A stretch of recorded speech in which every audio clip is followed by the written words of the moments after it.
کچھ لوگوں کا خیال ہے کہ کیا عورت جانور ذبح کرے تو اس کا ذبیحہ حلال ہوگا یا نہیں ہوگا۔ یہ کچھ لوگوں کا خیال ہے کہ عورت کے ہاتھ کا ذبیحہ حلال نہیں ہے، تو میں آپ کو بتاؤں کہ جو ایسی سوچ رکھتے ہیں، ایسا خیال رکھتے ہیں، یہ ان کی غلط فہمی ہے۔ صحیح مسئلہ یہ ہے کہ جس طریقے سے مرد جانور کو ذبح کر سکتا ہے، اسی طریقے سے عورت بھی جانور ذبح کر سکتی ہے، اور اس کے ہاتھ کا ذبیحہ بھی حلال ہے، اور صرف حلال ہی نہیں بلکہ مرد و عورت اس ذبیحے کو سبھی لوگ کھا بھی سکتے ہیں، شرعاً اس میں کوئی حرج نہیں ہے۔ یہ سمجھنا، یہ خیال کرنا کہ عورت نے ذبح کیا ہے تو اب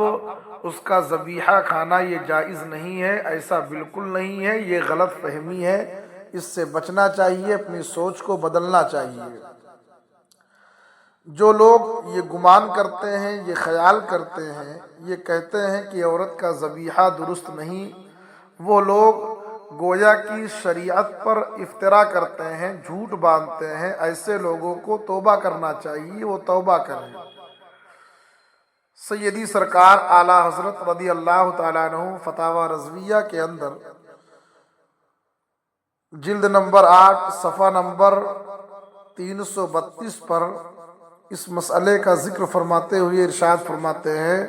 کہ مسلمان عورت کے ہاتھ کا ذبیحہ جائز ہے جبکہ وہ ذبح کرنا جانتی ہو اور ٹھیک ذبح کر دے،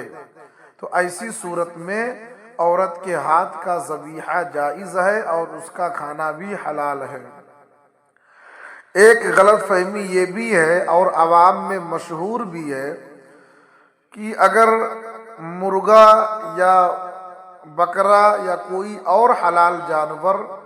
جن کو کھانے کا حکم شریعت نے دی ہے، اگر ان کو ذبح کرنے کے وقت سر الگ ہو جائے،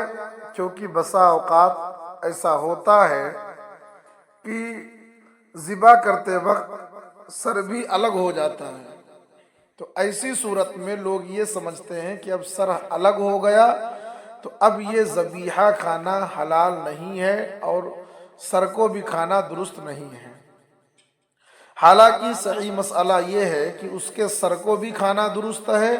جس طرح سے اس کے گوشت کو کھانا درست ہے۔ صدر الشریعہ بدر الطریقہ